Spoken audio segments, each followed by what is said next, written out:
Halo Sobat Sip. Pernyataan Presiden Prabowo bahwa orang kecil main saham pasti kalah. Yang menang bandar yang besar. Memicu diskusi para investor dan trader di pasar saham. Dan saya kasih tahu itu ya, main-main saham itu kalau orang kecil ya pasti kalah. Itu untuk orang kecil itu biasanya sama dengan judi itu. Yang menang yang bandar yang besar, yang kuat, ya kan? Benarkah orang kecil selalu kalah main saham? Dan mengapa mayoritas orang kecil seringkali kalah main saham? Mari kita kupas di video kali ini.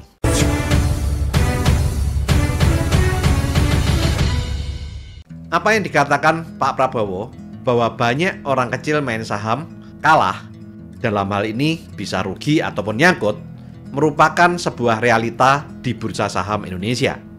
Hal ini disebabkan karena mayoritas orang main saham di bursa efek, bukan menjadi investor saham. Orang main itu cenderung untuk kesenangan atau hobi, ikut-ikutan teman. Yang penting asik. Karena kecenderungan orang kalau main tidak memiliki target ataupun tujuan. Mayoritas tidak mau belajar atau berlatih, cenderung cari mudahnya, sehingga seringkali mengalami kalah, rugi ataupun nyangkut. Setelah itu, mereka mengatakan kalah dan kapok main saham. Bahkan banyak yang mengatakan main saham seperti judi.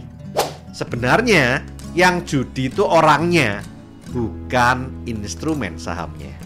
Saham adalah merupakan instrumen investasi yang merupakan bukti kepemilikan perusahaan. Sehingga saat perusahaannya berkembang dan mendapatkan keuntungan, perusahaan akan membagikan keuntungan pada pemegang saham yang disebut dengan dividen.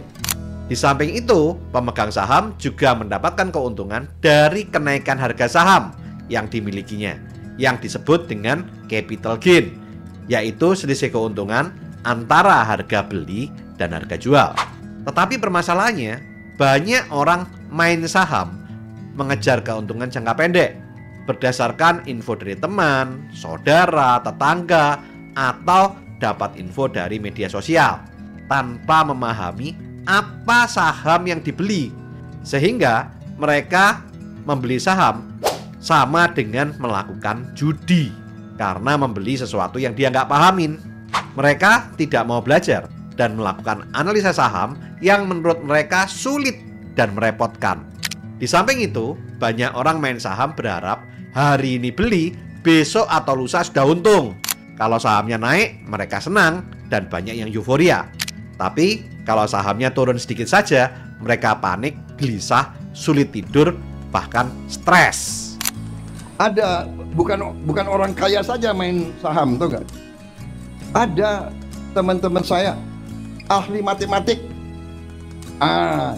Dia mau pakai algoritma, tapi saya lihat hidupnya stres. Tiap detik lihat TV, lihat apa itu? Wah, harga saham turun 0,0 sekian. Wah, panik dia. Hitung lagi. Aduh, hidup stres, aku enggak maulah. Kebanyakan orang main saham seringkali lihat layar setiap hari, berharap dapat keuntungan dalam waktu singkat. Ada yang menggunakan feeling, ada yang mendapatkan info dari teman, saudara, atau dari media sosial, ada yang menganalisa atau bahkan menggunakan algoritma. Terkadang memang mereka bisa mendapatkan keuntungan, tapi sering juga banyak yang mengalami kerugian dan stres seperti yang dikatakan oleh Pak Prabowo. Hal ini sebenarnya karena mereka tidak paham bahwa beli saham itu seperti membeli sebuah bisnis, sehingga yang menyebabkan harga saham naik atau harga saham turun itu tergantung dari bisnis yang dijalankan, dan itu membutuhkan waktu. Bisa 3 bulan, 6 bulan, 1 tahun, 5 tahun, 10 tahun, atau bahkan lebih. Bukan BPJS. Beli pagi, jual sore, sudah mendapatkan untung. Atau beli sore, jual pagi, sudah dapat untung. Selain itu, banyak orang main saham kurang memiliki pengetahuan, tidak memiliki akses dan literasi keuangan, dan tidak memiliki pemahaman tentang saham yang memadai. Sehingga seringkali mereka mengalami kerugian akibat salah mengambil keputusan. Mereka seringkali hanya mengikuti rumor atau tren pasar tanpa melakukan analisa yang dalam. Berbeda dengan investor saham, yang mana mereka belajar, mereka melakukan riset, melakukan analisa, dan mencari akses informasi lewat portal-portal berita atau melihat channel TV yang berkaitan dengan investasi saham seperti CNBC, kemudian Yahoo Finance, Bloomberg, dan lain-lain. Hal inilah yang membuat mengapa banyak orang kecil main saham sering kalah, sering rugi, ataupun nyangkut. Karena mereka hanya main saham, bukan menjadi investor saham. Hal ini sebetulnya juga terjadi di semua bidang, bukan hanya di dunia saham saja, seperti dunia bisnis, dunia seni, dunia hiburan, atau dunia olahraga. Jika seseorang melakukan sesuatu dengan amatir, tidak mau belajar, tidak mau berlatih, ya seringkali tidak akan bisa sukses, tidak akan bisa berhasil. Seperti seorang atlet sepak bola profesional atau atlet apapun, saat mereka berlatih, mereka tidak mau dikatakan mereka main sepak bola. Mereka mengatakan dirinya sedang berlatih, dirinya sedang bertanding, bukan sedang main-main. Mereka menganggap atlet sebagai sebuah profesi, bukan sekedar hobi atau bermain yang penting asik. Mereka punya goal atau target untuk menang di setiap pertandingan, bahkan punya impian untuk menjadi juara.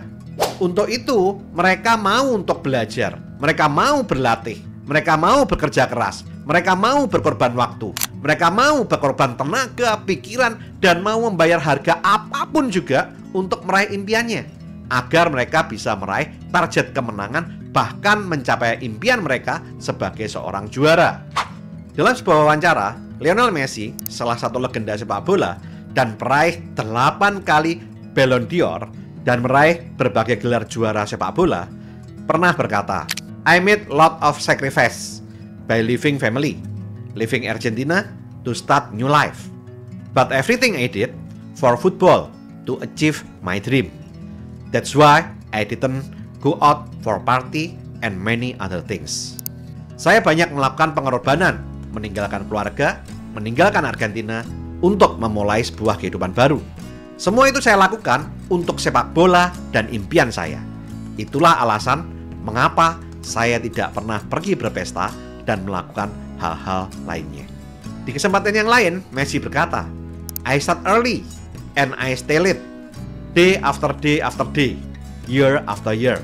It took me 17 years and 114 days to become an overnight success." Saya berlatih paling awal, saya selesai paling akhir, hari demi hari, tahun demi tahun. Saya membutuhkan waktu 17 tahun dan 114 hari untuk mendapatkan sukses semalam. Dia juga pernah berkata, "You have to fight to reach your dream. You have to sacrifice and work hard for it." Anda harus mau berjuang untuk mencapai impian. Anda harus mau berkorban dan bekerja keras untuk mencapai impian Anda. Contoh yang lain adalah atlet Michael Phelps, peraih 28 medali dan 23 diantaranya adalah emas, dan 5 diantaranya adalah medali emas Olimpiade. Michael Phelps pernah berkata, "There will be obstacles, there will be doubters, there will be mistakes, but with hard work, there are no limits." Akan ada halangan, akan ada keraguan, akan ada kesalahan, tetapi dengan kerja keras tidak ada batasan untuk meraih impian. Dia juga berkata, "If you want to be the best, you have to do things that other people aren't willing to do." Jika Anda ingin menjadi yang terbaik, Anda harus melakukan apa yang orang lain tidak mau lakukan. Dan masih banyak lagi contoh-contoh lain yang membedakan antara orang yang main dan orang yang profesional. Apakah kita mau jadi orang yang hanya main saham, atau kita mau jadi profesional investor? Adalah merupakan pilihan kita. Jadi sebenarnya saham bukanlah judi Yang judi itu orangnya. Saat orang ke kasino untuk berjudi, apa yang mereka katakan? Apakah mereka mengatakan investasi di kasino, trading di kasino, menabung di kasino, atau main di kasino? Jawabannya adalah main atau judi di kasino. Tidak ada orang yang bilang saat ke kasino itu mereka investasi, trading, atau menabung di kasino. Jadi, kalau Anda mengatakan main saham, dalam pikiran bawah sadar Anda sedang berjudi saham, bukan investasi, trading, atau menabung saham. Sehingga sebenarnya yang judi itu orangnya, bukan instrumen sahamnya. Maka dari itu, mulai dari saat ini, Anda jangan pernah mengatakan main saham, agar alam bawah sadar Anda berubah. Berpikirlah Anda menjadi investor saham, karena ini adalah merupakan pola pikir atau mindset. Dan mindset ini sangat penting dalam Anda melakukan investasi saham. Sehingga sebelum Anda melangkah, Anda harus memulainya dengan pola pikir yang benar terlebih dahulu, yaitu jadilah investor saham. Karena saat kita berpola pikir sebagai investor saham, maka secara alam bawah sadar kita punya goals, kita punya target, kita punya tujuan finansial, yaitu untuk meraih keuntungan, untuk bisa mendapatkan dana pensiun, untuk memiliki dana pendidikan anak, untuk menunaikan ibadah ke tanah suci, untuk mencapai impian-impian kita seperti beli mobil, beli rumah, atau impian apapun yang Anda impikan. Sehingga hal ini akan membuat Anda mau belajar, mau berlatih, mau baca buku tentang saham, mau lihat video untuk belajar saham, mau berkorban waktu, mau berkorban tenaga, pikiran, agar menjadi investor saham yang bisa meraih tujuan investasinya, yaitu untuk cuan, punya dana pendidikan anak, dana pensiun, dan dana untuk mewujudkan impian-impian Anda. Sebenarnya banyak kok investor retail yang berhasil mengambil keuntungan dari tren pasar tanpa terpengaruh oleh bandar atau pemain besar.